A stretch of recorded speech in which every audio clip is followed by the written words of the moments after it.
On est là vraiment et on travaille ensemble. Et sans vous, on ne pourra pas l'accomplir. Alors, je suis ici et je ne demande rien. Je suis là pour vous bénir, pour vous dire merci de votre soutien et de votre appui, qu'on est ensemble unis dans cela. Pour vous remercier, on vous offre un mini-cours gratuit. Tourne à la personne à côté de toi et dis « As-tu entendu? Gratuit! »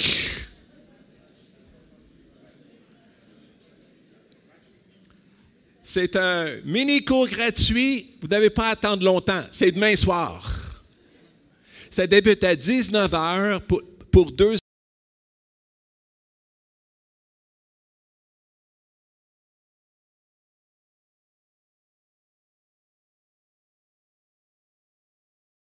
heures. Vous pouvez vous inscrire, c'est gratuit. On a besoin de simplement de votre nom, quelques informations, votre adresse courriel. Demain, on vous envoie un lien pour que vous puissiez accéder à ce cours sur Zoom. Peut-être si vous êtes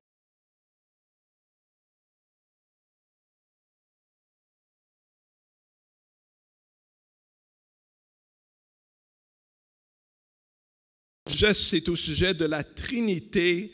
Comment comprendre Dieu dans ces 3 personnes? On ne connaît pas Dieu sauf qu'on connaît le Père, le Fils, le Saint-Esprit. Et on veut connaître et avoir une relation avec chacune de ces personnes. Alors, je vous invite à être des nôtres demain soir. Inscrivez-vous. J'espère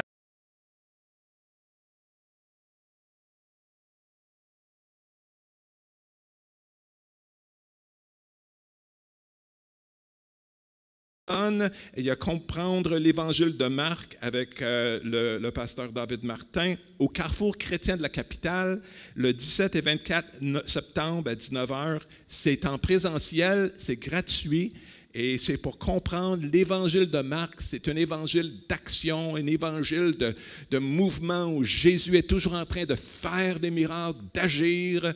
Et alors, ça serait vraiment enrichissant si vous aimeriez venir. Pas besoin d'inscription. Présentez-vous simplement 17-24 septembre. Il y a des informations en arrière.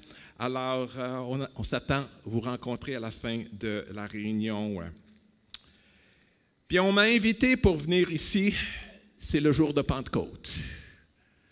C'est un des jours les plus mémorables de l'histoire humaine. L'histoire humaine, vraiment, où Dieu a envoyé son Saint-Esprit. À 18 ans, j'étais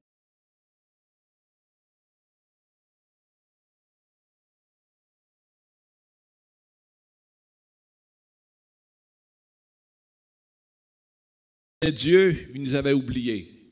Quand j'étais jeune, mes parents me forçaient d'aller à l'église. Je suis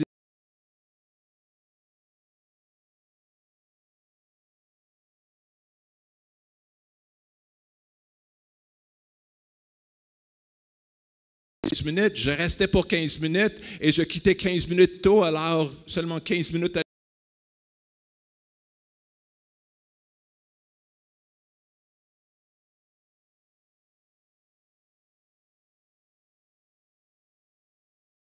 Ma mère s'est enlevée la vie. Elle s'est suicidée. Et j'étais là en colère contre Dieu.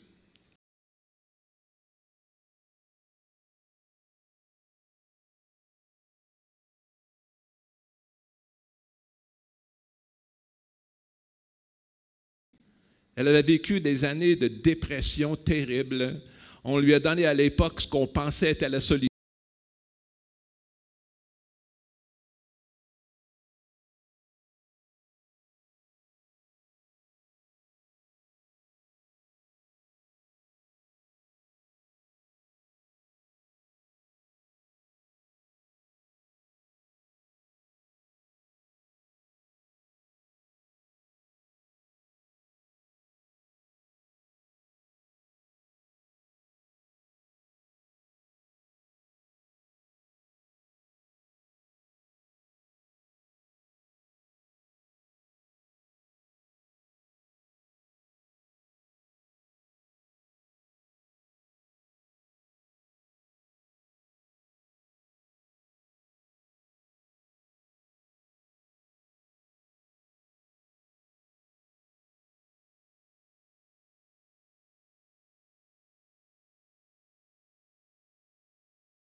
1972, seulement il y a 53 ans.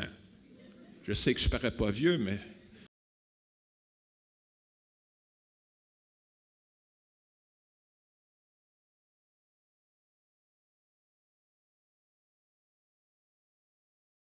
Il voulait bâtir des ponts. Et Dieu a décidé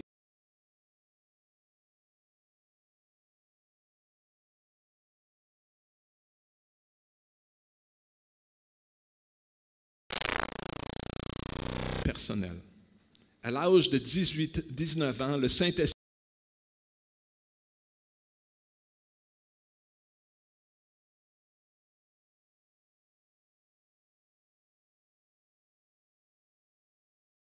quelle est la base biblique de cette expérience? Ce n'est pas une expérience religieuse, mais c'est une rencontre à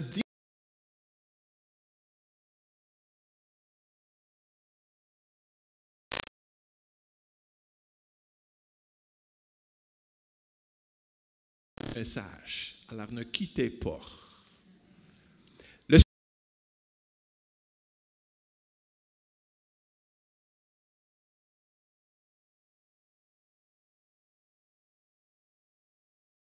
Respirer sans les poumons. De même, il est impossible de vivre la vie chrétienne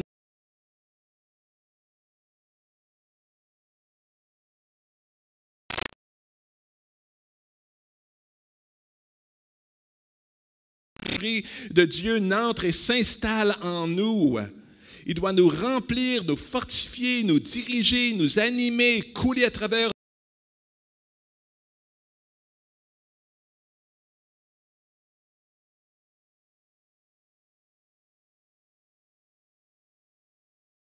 historique qui a eu lieu dans le Nouveau Testament, dans le livre d'Actes, le chapitre 2. C'est de la fête de Pentecôte, 50 jours après la résurrection de Jésus. Et dans ce chapitre, c'était le début de l'Église, une nouvelle ère de l'œuvre de Dieu sur la terre. Et en fait, ce n'était pas le début de nouvelle religion, mais une nouvelle relation de puissance et d'intimité entre les hommes et Dieu lui-même. C'était la promesse qui a été en Actes chapitre 2 avec l'effusion du Saint-Esprit. Jésus nous l'avait dit dans l'Évangile de Jean qu'il enverrait un autre consolateur, un autre identique à, de la même sorte que Jésus a dit, j'enverrai le Saint-Esprit, je ne vous laisserai pas comme des orphelins. Il fait référence à l'Esprit Saint qu'il a dit nous enseignerait, nous conduira dans toute la vérité. Alors nous avons deux passages où Jésus encore annonce la venue de l'Esprit d'une façon qu'il n'est jamais venu auparavant. Actes chapitre 1.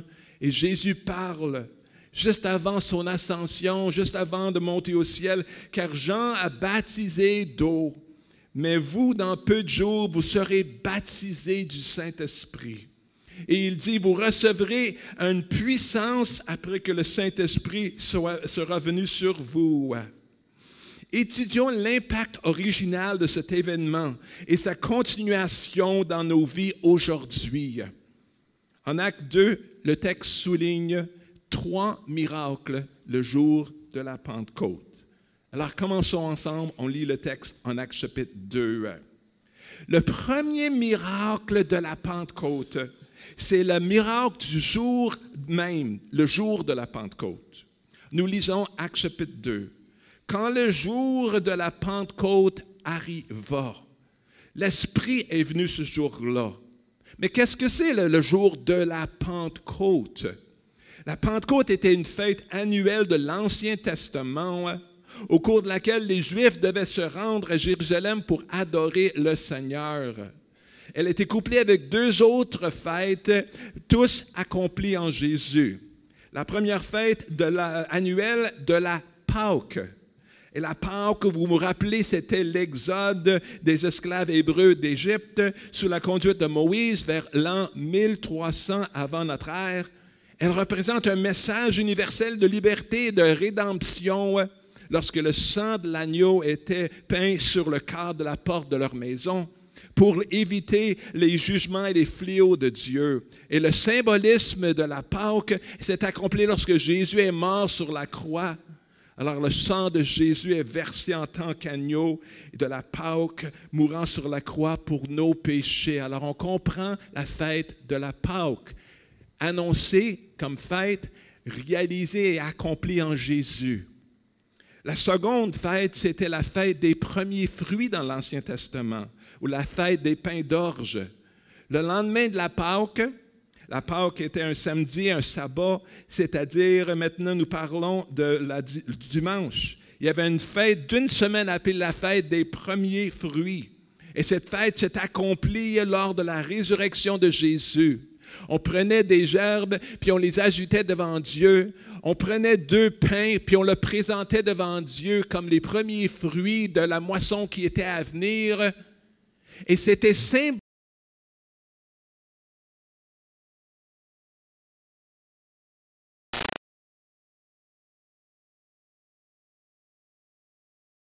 Et qu'il n'y aura plus de division et que Dieu répandra son esprit sur toute chair.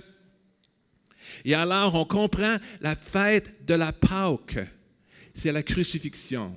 La fête du premier fruit nous parle de la résurrection de Jésus. Il était le premier fruit de ceux qui ressusciteront un jour parce qu'il est ressuscité avec un corps glorifié. Maintenant, nous,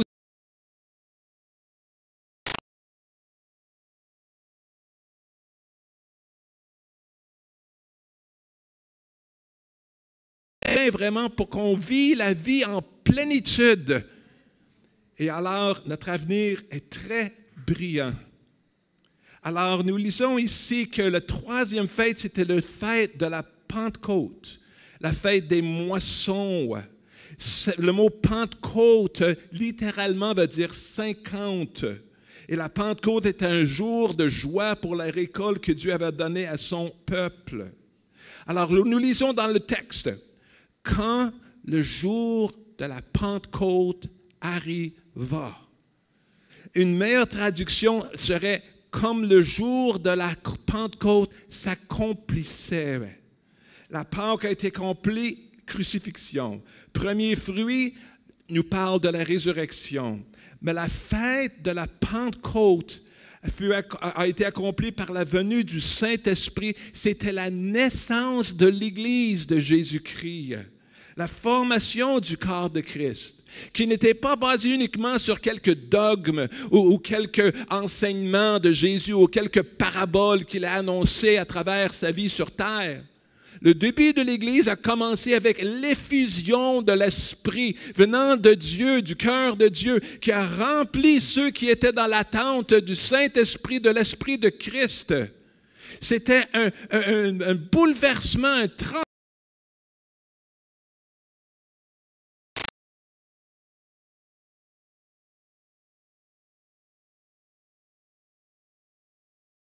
Pour la résurrection et l'ascension du Christ.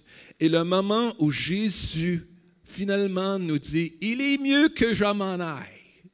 Parce que s'il ne serait pas allé au ciel, il serait limité dans son corps à un endroit à la fois. Mais maintenant qu'il est allé auprès du Père, il envoie le Saint-Esprit, il peut être répandu sur toute chair, sans exception. Alors nous voyons ici ce premier miracle. Le jour de ce Pentecôte, nous voyons un deuxième miracle, c'était qu'il y avait un vent, puis il y avait du feu. Lisons ensemble. Quand le jour de la Pentecôte arriva, ils étaient tous ensemble au même endroit. Tout à coup, il vint du ciel un bruit comme celui d'un vent violent qui remplit toute la maison où ils étaient assis.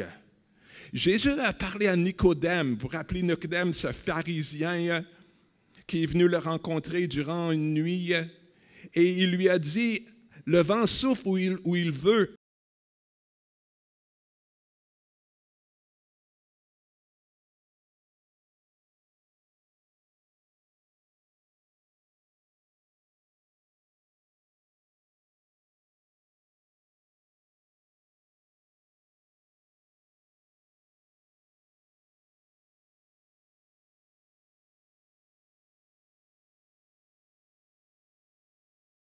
Dieu, quand il a créé Adam et Ève, il a soufflé dans le narine de sa création.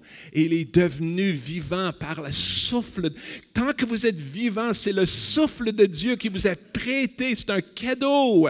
Ce souffle vraiment nous démontre qu'on n'est pas là par accident, que vraiment Dieu nous a créés à son image.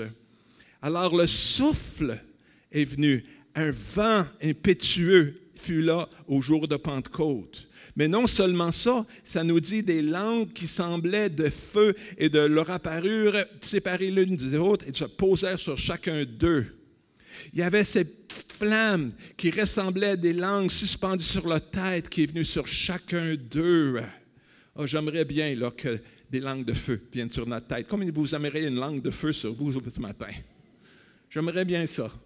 Mais c'est intéressant qu'on ne voit pas répéter par la suite le vent ni le feu, comme on l'a vu en premier temps.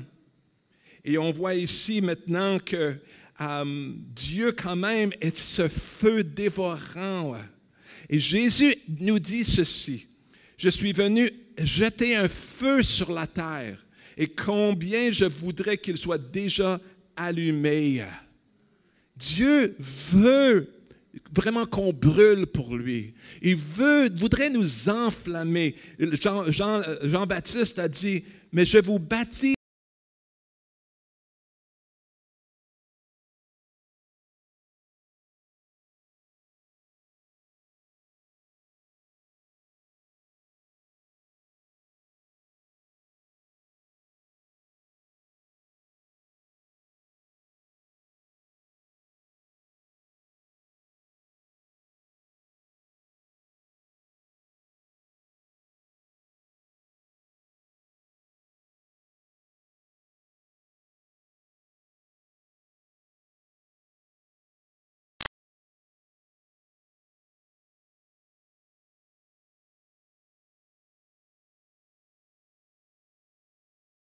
mais comprenez bien, quand tu acceptes Jésus,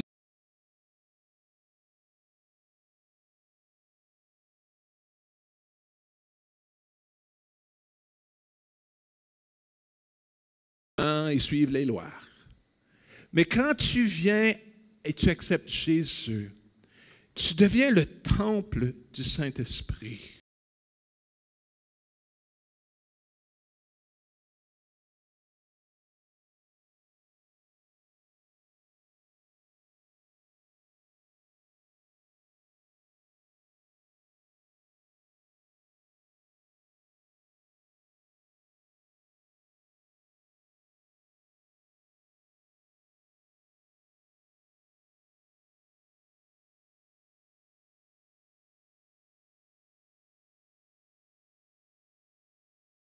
Pas simplement s'aligner avec quelques vérités extérieures, mais c'est une affaire, c'est une rencontre de cœur. Jésus rentre dans mon cœur. Mais une fois qu'il rentre dans ton cœur par son Saint-Esprit, il y a beaucoup de sortes de remplissage. Il vient remplir notre vie de sa personne, de sa puissance, de ses fruits dans notre vie, comme l'amour et la paix et la joie.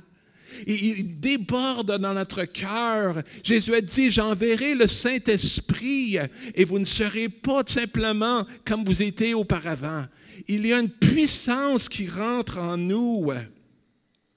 Nous lisons aussi ce fait à l'égard de ce que Dieu avait promis à Joël en Actes chapitre 2, parce que là, après qu'ils ont parlé de ces nouvelles langues, puis ils ont été remplis de l'Esprit, le monde se disait, qu'est-ce qui se passe? Et Pierre s'est levé en Actes chapitre 2, verset 16, et il dit, maintenant se réalise ce qu'a dit le prophète Joël. Dans les derniers jours, dit Dieu, je déverserai de mon esprit sur tout être humain. Vos fils et vos filles prophétiseront, vos jeunes gens auront des visions, vos vieillards auront des rêves, et sur mes serviteurs et mes servantes, durant ces jours-là, je déverserai de mon esprit, ils prophétiseront. Cette expérience de langue qui accompagne le remplissage ou le baptême de l'esprit. Le mot baptême veut dire immerger, immersion.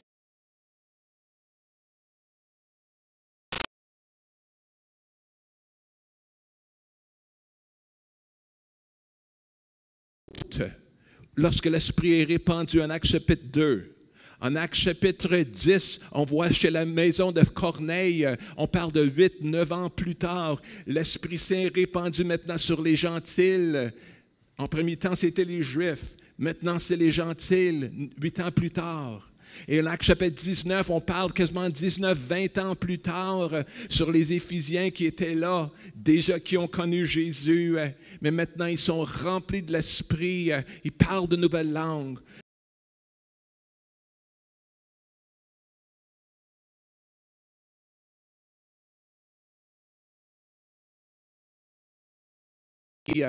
C'était peut-être pour attirer notre attention, pour que les gens comprennent il y avait de quoi, quelque chose d'unique qui est arrivé. Maintenant, la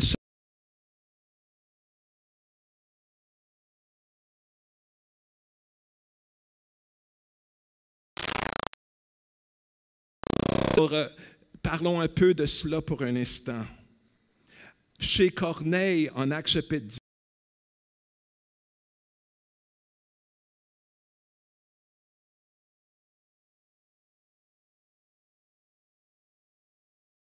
qui craignait Dieu, mais il priait Dieu, révèle-toi à moi.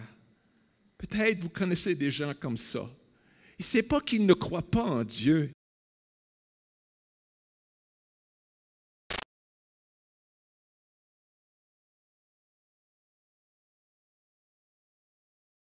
À moi. Et Dieu a répondu à sa prière en envoyant Pierre, qui a eu une vision. Et Dieu a dit, appelle pas impur ce que moi j'appelle pur, en parlant des gentils, parce que les Juifs se pensaient peut-être plus purs, parce qu'ils suivaient la loi, puis les sacrifices institués dans l'Ancien Testament. Mais Dieu dit non, moi je ne suis pas respecté, tout le monde est égal. Va chez Corneille. Il va chez Corneille, il commence à parler de Jésus, ce qui est mort puis ressuscité. Et nous lisons ceci à l'égard de l'histoire de ce qui s'est passé dans cette maison-là. Comme Pierre prononçait encore ces paroles, le Saint-Esprit descendit sur tous ceux qui avaient entendu le message. Les croyants circoncis étaient venus avec Pierre, s'étonnaient que le don du Saint-Esprit qui a été répandu sur les païens. Et les entendant parler en langue et louer Dieu. Et plus tard, Pierre explique ce qui s'est passé pendant qu'il parlait. Le Saint-Esprit n'est venu sur eux comme il était venu sur nous au début. Je me suis souvenu de ce que le Seigneur avait dit.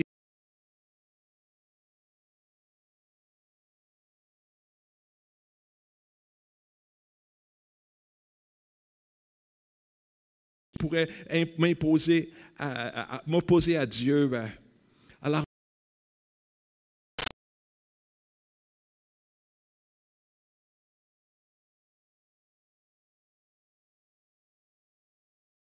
que maintenant Dieu déversait son esprit sur toute chair, qu'importe leur arrière-plan, leur race, leur ethnie, qu'importe de votre éducation, Dieu n'a pas de favoris. Et on voit encore ici que cette idée de baptême, c'est qu'il y a un baptême dans le corps de Christ. On comprend ça. Ça, c'est un premier sorte de baptême. J'accepte Jésus. C'est comme si j'ai un lien avec toi à cause de l'Esprit de Dieu. Peut-être on ne se connaît qu'à peine, mais encore, c'est une relation des fois plus profonde qu'avec certains membres de ma famille même. Et là, on est en relation. Je suis baptisé dans le corps de Christ à ma nouvelle naissance spirituelle. On comprend bien un deuxième baptême dans l'eau. Lorsqu'on est baptisé dans l'eau, puis on est immersé dans l'eau, et vraiment ça nous parle d'une identification avec la mort, et on sort de l'eau, résurrection avec Jésus. C'est un témoignage public d'un changement intérieur, et Dieu a dit que tous soient baptisés pour vraiment témoigner de mon travail, de mon salut dans leur cœur. Premier baptême dans le corps de Christ, deuxième baptême dans l'eau, mais il y a un troisième baptême. C'est le baptême du Saint-Esprit. Quand vous recevez Jésus, laissez-moi vous dire une bonne nouvelle. Vous ne recevez pas le Saint-Esprit par in installments, avec juste quelques parties, 50% maintenant, 50% à venir. Si vous êtes pur puis vous vous sanctifiez, peut-être Dieu donnera plus de lui-même. Mais vous n'êtes pas encore prêt pour la totalité de Dieu. Je vous donne juste la moitié de ma présence maintenant et la moitié à venir. On verra si tu qualifies. Dieu n'est pas comme ça. Quand tu acceptes Jésus dans ton cœur, il rentre à 100% dans ta vie. Le Saint-Esprit rentre dans ton cœur. Il est là. Et ce n'est pas que maintenant tu as besoin plus de Dieu. La question toujours qu'il faut se poser, c'est « Seigneur, tu as besoin plus de moi. » Pour que le Seigneur puisse te remplir, ce n'est pas que maintenant tu dois aller chercher comme si Dieu n'était pas là. Il est dans ton cœur. Tu es le temple de son esprit. Vous voyez, à travers notre relation avec Dieu, il y a beaucoup d'expérience avec Dieu. Il y a beaucoup de remplissage du Saint-Esprit. Mais il y a un remplissage, il y a une effusion de l'Esprit accompagnée du parler en langue qui est unique, qui est biblique. Et Dieu veut te donner cette belle expérience d'intimité, de puissance pour que tu puisses prier et que tu puisses intercéder et faire la guerre spirituelle même dans des situations qui demandent une puissance au-delà juste que quelques paroles humaines. Alors, Dieu nous appelle à rentrer dans cette dimension-là pour être ses partenaires, pour que le royaume de ce monde devienne le royaume de Christ et qu'il règne dans ce monde. Mais il a besoin de coéquipiers, de personnes qui parlent avec lui, qui agissent avec lui, qui sont remplis de l'Esprit. Alors, on voit encore ici, chez Corneille, les gens sont remplis de l'Esprit, puis parlent de nouvelles langues comme le jour de Pentecôte. Mais là, une autre expérience a lieu juste le chapitre avant à Samarie. Et là, Philippe est un évangéliste. Peut-être vous connaissez l'histoire un peu. Et ça nous dit, ceux qui avaient été dispersés prêchaient la parole partout où ils allaient. Et Philippe descendit dans une ville de Samarie, annonçait le Messie, la foule entendit Philippe et vit les miracles qu'il accomplissait. Oh Dieu, donne-nous ces miracles encore aujourd'hui. Tous étaient attentifs à ce qu'il disait. En effet, des esprits impurs sortaient d'un grand nombre de personnes avec des cris. Beaucoup de paralytiques et de boiteux étaient guéris. Il y a une grande joie dans la ville. Et on voit ici l'introduction à un personnage du nom de Simon.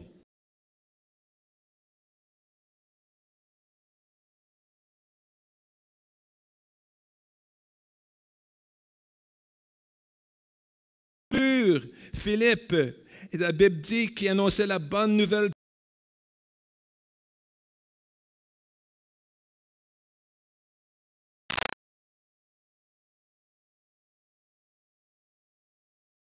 Un réveil spirituel.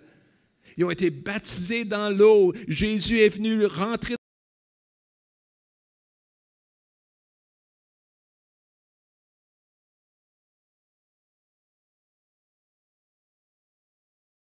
dans une drôle de question.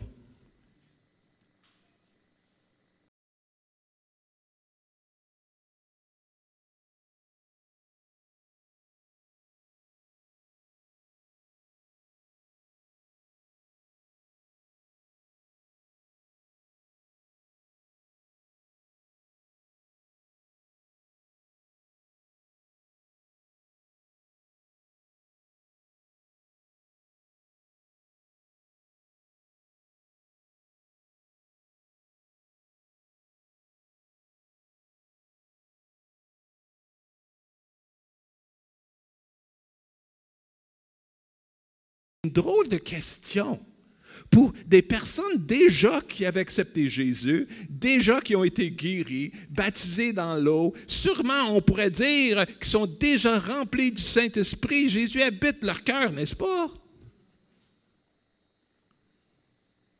Et là, on voit en Actes chapitre 8 ce qui se passe. Quand Simon vit que l'Esprit était donné par l'imposition des mains, il leur offrit de l'argent et dit, « Donnez-moi aussi cette capacité afin que tous ceux à qui j'imposerai les mains reçoivent l'Esprit Saint. » tu n'as ni part ni héritage dans cette affaire. Dit Pierre, ton cœur n'est pas droit devant Dieu. Laisse-moi expliquer ce qui s'est passé. Là, Pierre et Jean viennent, puis ils disent, avez-vous reçu le Saint-Esprit depuis que vous avez cru? Et là, tout le monde dit, on parle de quel esprit? Là? On l'a déjà reçu, Jésus, de notre cœur. Il vit en nous. Mais Pierre, il dit, il y a quelque chose d'extra. Il y a une expérience avec Dieu que tu ignores, que tu n'as pas reçu encore. Il parlait du baptême de l'Esprit Saint comme il avait reçu en Actes chapitre 2. Et là, que recevrait même la famille chez Corneille dans l'autre chapitre qui après. Il disait, et là, il priait pour les gens pour qu'ils reçoivent le Saint-Esprit. Et ça nous dit qu'il y avait tellement une manifestation spirituelle que Simon, l'ancien sorcier, il dit, est-ce que je pourrais acheter ça? Je voudrais un tel pouvoir parce que moi, je veux cette puissance-là aussi. Parce que, il pensait qu'il était important parce qu'il y avait la sorcellerie autrefois. Maintenant, il y a plus, cette sorcellerie est partie. Jésus, dans son cœur, il est délivré. Puis il dit, je veux une nouvelle puissance parce que ça me rend important. Là, les gens diront, oh, Simon, l'homme puissant. Et là, il arrive que Pierre le regarde et dit, Simon, on ne peut pas acheter ce que Dieu te donne. C'est gratuit. Garde ton argent. Tu n'as aucune part à cette affaire, ça dit ici. Et le mot affaire, c'est le mot logos qui littéralement dit parole. Voulant dire que tu n'as aucun part à ces paroles. Dans le texte, on ne voit pas le mot parole, on ne voit pas la mention de langue, mais le mot affaire nous indique que c'était quelque chose de visible à l'extérieur et le mot affaire, c'est des paroles. Encore ici, je vous encourage, si vous avez accepté Jésus, que vous n'arrêtez pas là, que vous soyez ouverts, que Dieu vous baptise du Saint-Esprit. Parce que cette expérience te permet à voir Dieu te donner une puissance pour que vous soyez ses témoins. Et le but de cette puissance, ce n'est pas juste pour qu'on soit béni. C'est pour que d'autres connaissent Jésus, parce que ça prend la délivrance de ce monde de mensonges qui nous entoure et que seulement Dieu peut ouvrir les yeux de ceux qui sont aveugles spirituellement. Ce n'est pas par la force ou par l'intellect humain que les gens vont être sauvés, mais par la puissance du Saint-Esprit que cela se réalisera. Amen. Pourquoi voudrions-nous être remplis du Saint-Esprit? Pourquoi parler dans ces nouvelles langues? Bien, Jésus l'a approuvé premièrement en Marc 16. Voici les signes qui accompagneront ceux qui auront cru en mon nom. Ils parleront de nouvelles langues. Marc 16, verset 17. Aussi, nous lisons en Jude 20. Mais vous, bien-aimés, édifiez-vous sur votre très sainte foi en priant par le Saint-Esprit. Paul a dit, celui qui prie en d'autres langues s'édifie lui-même. C'est comme une batterie qui est en train de se faire charger. Et des fois, ma batterie est comme à terre. Et lorsque je prie en d'autres langues, c'est comme Dieu est là en train de connecter vraiment de sa force et de sa puissance. Et il me renouvelle. Aussi, c'est la clé de la croissance de l'Église. Tu ne peux pas séparer le réveil et la croissance de cette première Église en Actes chapitre 2 et en suivant, à part du fait qu'on réalise que c'était par la puissance et l'effusion de l'Esprit et le baptême de l'Esprit avec les langues était évident. Et ce n'a pas arrêté. Ces choses continueront jusqu'à ce que Jésus revienne une deuxième fois. Aussi, c'était de prier en d'autres langues, nous permet de prier par l'Esprit en toute occasion de prière. Cela est inclus dans le chapitre 6 en nous parlant des armes spirituelles. Et même Paul dirait, de même l'Esprit nous aide de notre faiblesse. Nous ne savons pas pourquoi nous devons prier, mais lorsque l'Esprit intercède à travers nous, c'est avec des gémissements que les mots ne peuvent exprimer.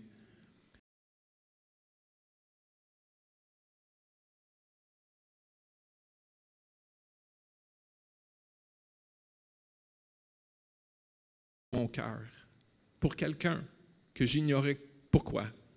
Alors, au lieu de souper, je suis entré dans la chambre de prière et j'ai commencé à prier. Je dis, Seigneur, tu connais le besoin de mon frère et de sa famille. Et j'ai prié pendant 20 minutes en d'autres langues. Le lendemain, je suis allé voir ce monsieur-là et j'ai dit, Albert, qu'est-ce qui s'est passé hier soir? J'ai eu un fardeau pour toi et j'ai juste prié pour toi. Il dit, bien, à quelle heure tu as commencé à prier? Ben, j'ai dit 18 heures. À quelle heure tu as terminé à prier? À 18h20. Le fardeau s'est levé. Il dit, à 18 heures, ma fille et moi, on a une grosse chicane. Elle a quitté la maison en claquant la porte. Et par la suite, je suis allé la trouver dans la rue quelque part. Puis là, à 18h20, on s'est réconciliés. Et tout était beau. Dieu avait sa main sur cette famille, mais il s'est servi de moi pour prier pour elle. Alors, voyez, des fois, on ignore tout ce qui se passe. Il y a un monde invisible qui nous entoure, qui est au-delà de notre compréhension. Mais il y a un outil que Dieu nous donne, qu'on puisse prier en esprit et en vérité. Les deux sont nécessaires pour une vie efficace dans le plan que Dieu aurait pour nous. Et ça nous dit que celui qui prie en langue est une personne qui se rafraîchit aussi.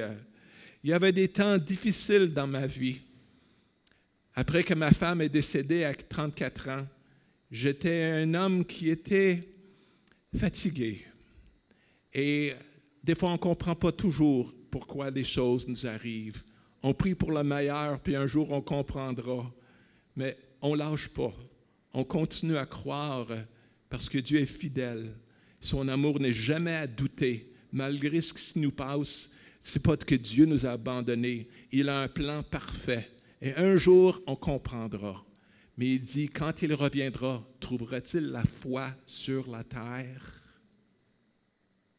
Et je me rappelle que j'avais des problèmes avec ma fille, 13 ans, 14 ans, qui fuguait de la maison. Et on essayait de trouver de l'aide. On priait pour elle. On allait pour du counseling ensemble. Elle avait beaucoup un genre de colère contre Dieu parce qu'elle n'acceptait pas que sa mère est morte.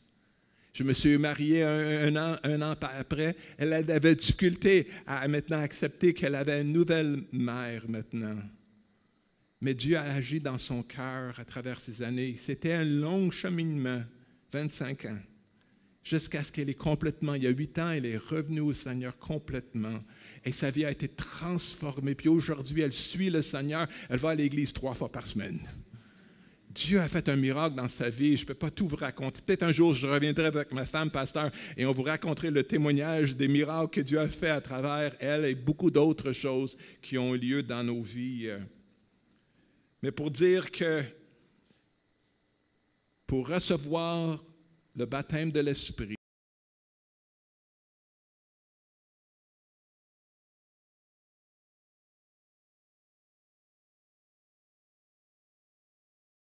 je suis convaincu que Dieu veut te baptiser plus que tu es capable de recevoir. Et je vais terminer avec ceci, l'expérience que j'ai.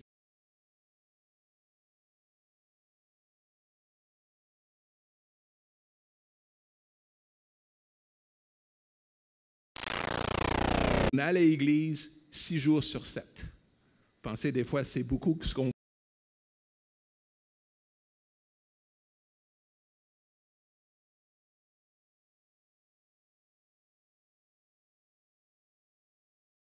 il y avait vraiment des choses qui sont passées que je ne peux pas tout vous raconter.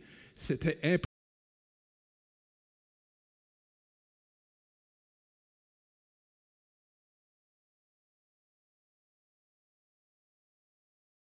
Cœur l'année avant. Et maintenant,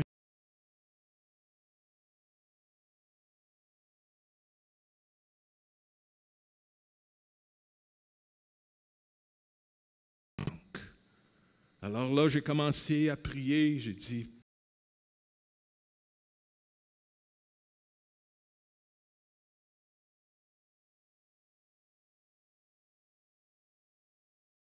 négocie pas avec Dieu, parce que c'est pas parce qu'on est assez bon puis assez fort que des fois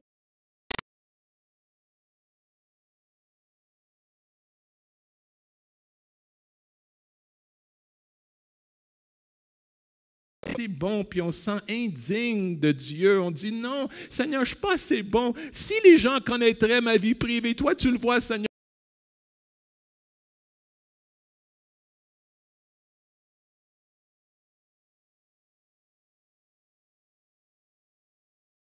Plus. Alors, on avait une chaîne de prière de 24 heures et on choisissait chacun une demi-heure. Alors, j'ai dit, peut-être je vais prendre ça, je vais montrer le Seigneur, je suis vraiment sérieux, je vais être baptisé de l'Esprit, je vais prendre de 3 heures à 3h30 du matin. Alors, j'ai mis mon horloge, mon réveil matin, à 3 heures, je me suis réveillé. Je me suis mis à genoux à côté de mon lit et là, j'ai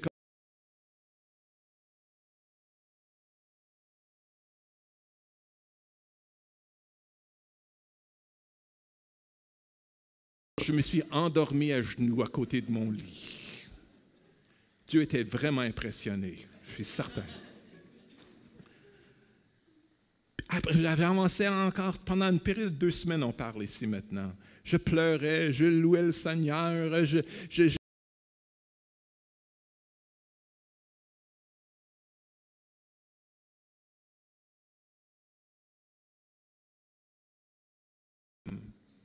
sais pas les jeunes dames, mais au moins les vieilles dames, qui étaient depuis longtemps. Tu regardes ce jeune homme-là?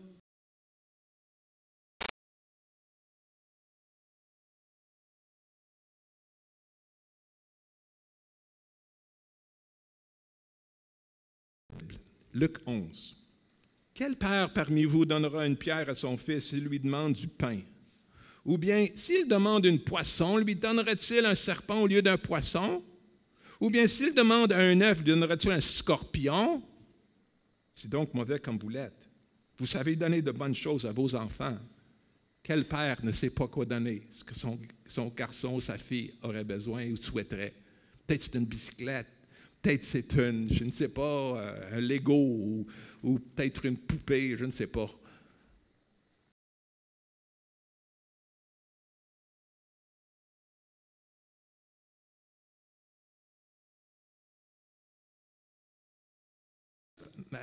Ma femme, une mini iPad, là, une tablette, là, puis je me rappelle toujours de oh, j'ai pas pensé, oh, tu m'as surpris. On aime ça voir les réactions. Méchants comme nous le sommes, comparé à notre Père céleste, il dit,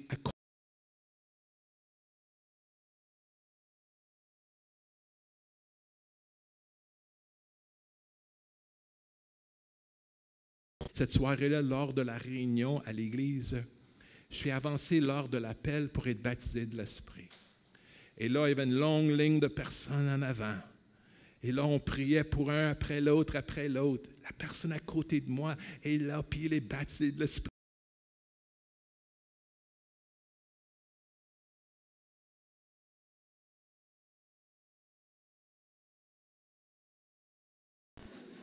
Seigneur, tu m'as abandonné.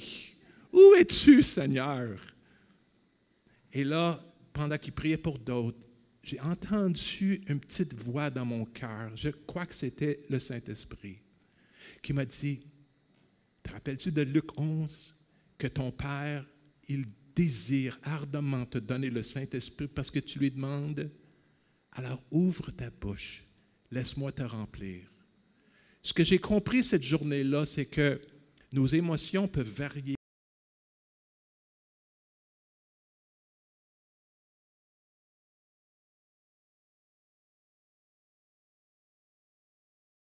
De joie, mais de douleur, d'autres diront.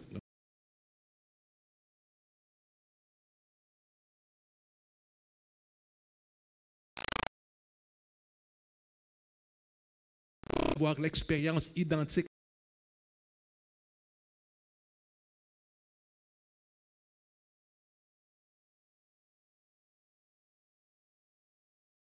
Dieu était loin, je n'avais pas grande.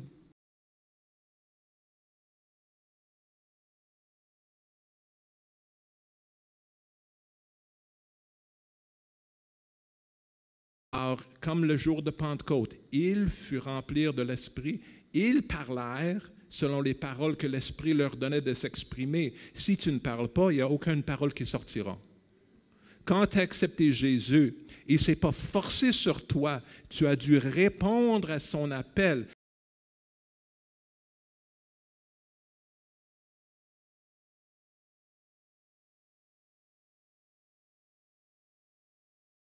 Le poignet est à l'intérieur. Tu dois l'ouvrir, sinon Jésus ne rentre pas.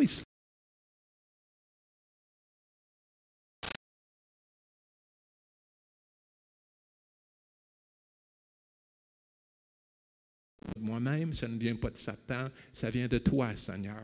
J'ai cette confiance, tu es un bon papa.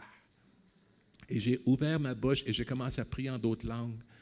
Et j'ai prié, et là, la réunion allait dans une autre direction, on allait prier pour les malades. Alors, je suis allé dans une chambre de prière et j'ai prié pendant 45 minutes en d'autres langues et je sentais les fleuves d'eau vive. Oh, c'était merveilleux, glorieux. Je vous souhaiterais tous d'avoir la même chose. Et je sentais Dieu tellement proche. Et à la fin de 45 minutes, je dis, il faut que je me rappelle de quelques paroles pour être capable de repartir après. Alors, je me suis rappelé, Rabatu Tala. Et là, il arrive que la prochaine fois que je voulais parler en langue, j'ai dit « Rabatula, tula » et rien sortait. Parce que j'ai compris après, ce n'est pas mon intelligence qui parle. Mon intelligence demeure stérile, mais c'est de mon cœur, c'est de l'esprit à l'intérieur de moi.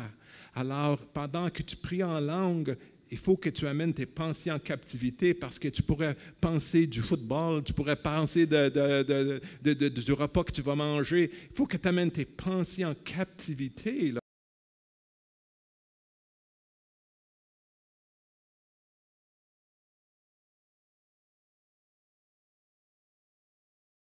Et là, depuis ce temps-là, ça fait 52 ans maintenant, c'était une expérience des plus merveilleuses. C'est gratuit.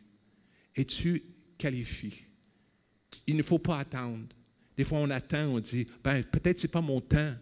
Il faut que j'attends, puis j'attends. Il faut que je sois patient, surtout. Ce n'est pas une question de patience. C'est une question d'obéissance. La Bible dit, soyez remplis du Saint-Esprit. C'est un commandement. Pourquoi Dieu nous donnerait un commandement qu'on ne pourrait pas accomplir? Je me rappellerai toujours, il y avait mon ami Harry. Son nom, c'est Harry Shepherd. Il est peut-être 5 pieds 6, 2 ans plus jeune que moi. C'est un homme rempli du Saint-Esprit. Et durant le temps que j'allais à ces réunions-là, on était amis, on parlait du Seigneur. À un moment donné, avant que je sois baptisé de l'Esprit, il est venu vers moi, puis avec son doigt levé, il a dit, selon la parole de Dieu, Éphésiens 5, 18, la Bible nous dit, « Soyez remplis du Saint-Esprit. » Et là, je ne l'ai pas dit direct, mais je pensais à moi. Qui se prend, lui? Je suis plus grand, je suis plus vieux, je suis plus sage que lui. Et puis lui, il me dit, soyez remplis du Saint-Esprit. Viens pas me prêcher. Mais cette nuit-là, pendant que je dormais, qu'est-ce qui arrive? J'ai eu un songe. Harry était dans mes songes, avec son doigt levé devant moi. Soyez remplis du Saint-Esprit!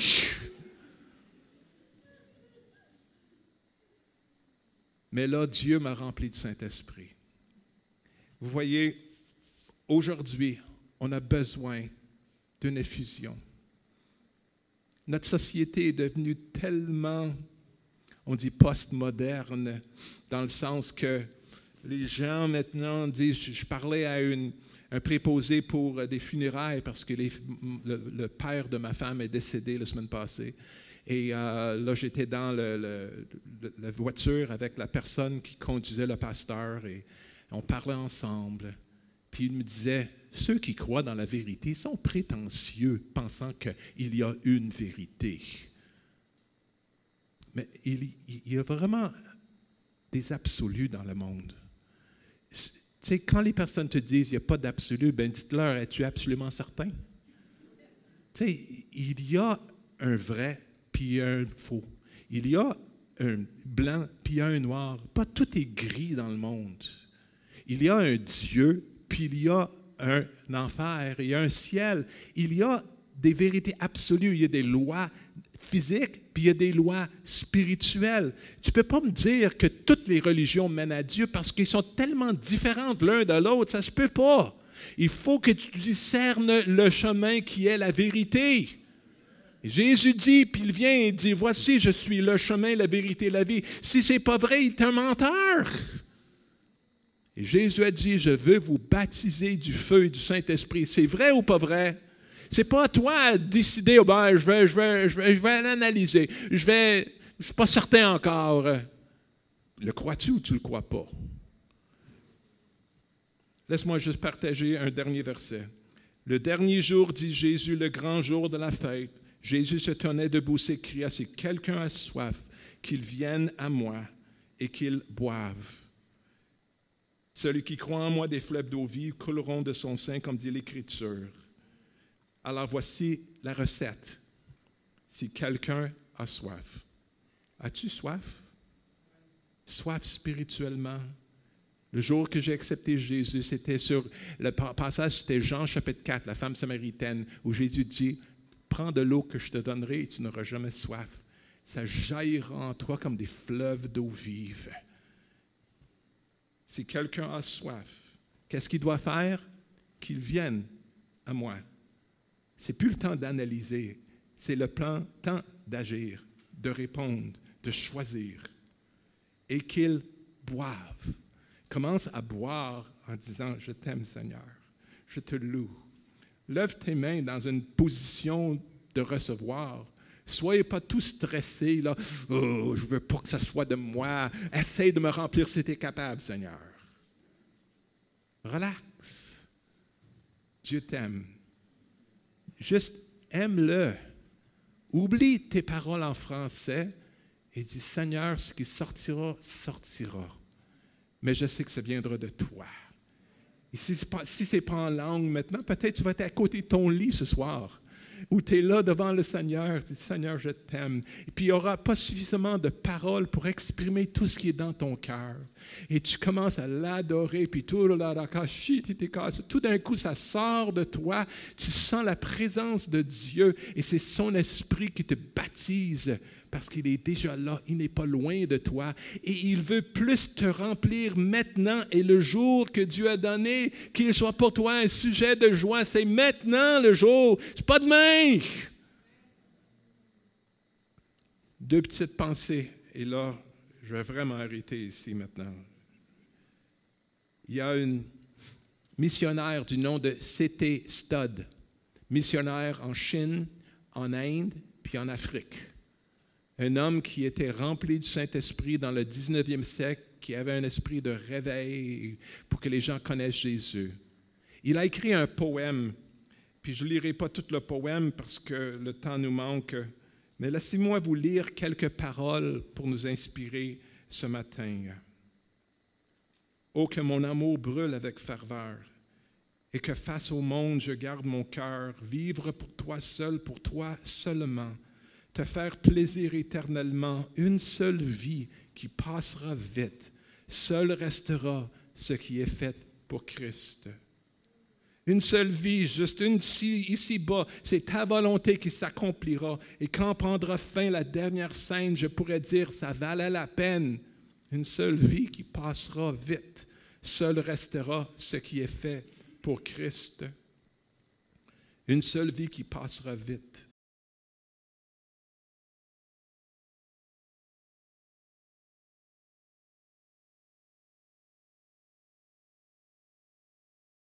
Pour toi. Est-ce que ta vie brûle pour le Seigneur? Et là, il y a une autre personne que j'aime beaucoup du nom de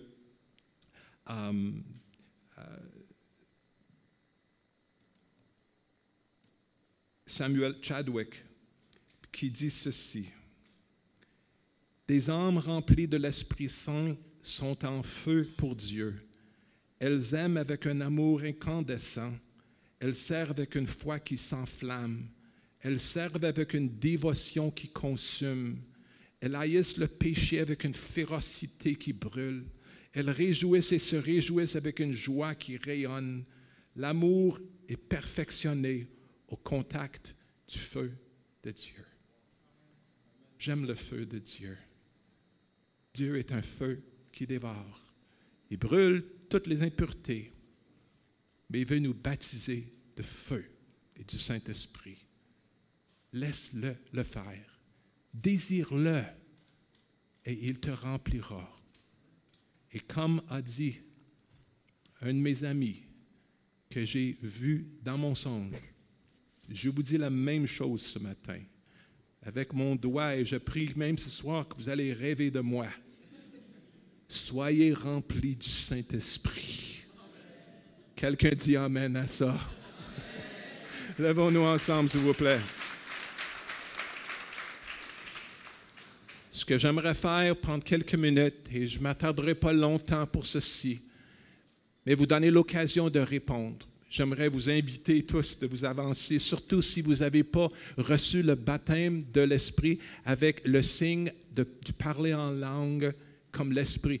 Et quand vous venez en avant, venez pas maintenant avec un esprit de « je ne sais pas si je suis prêt ». Juste dis « Seigneur, je viens pour m'approcher de toi ».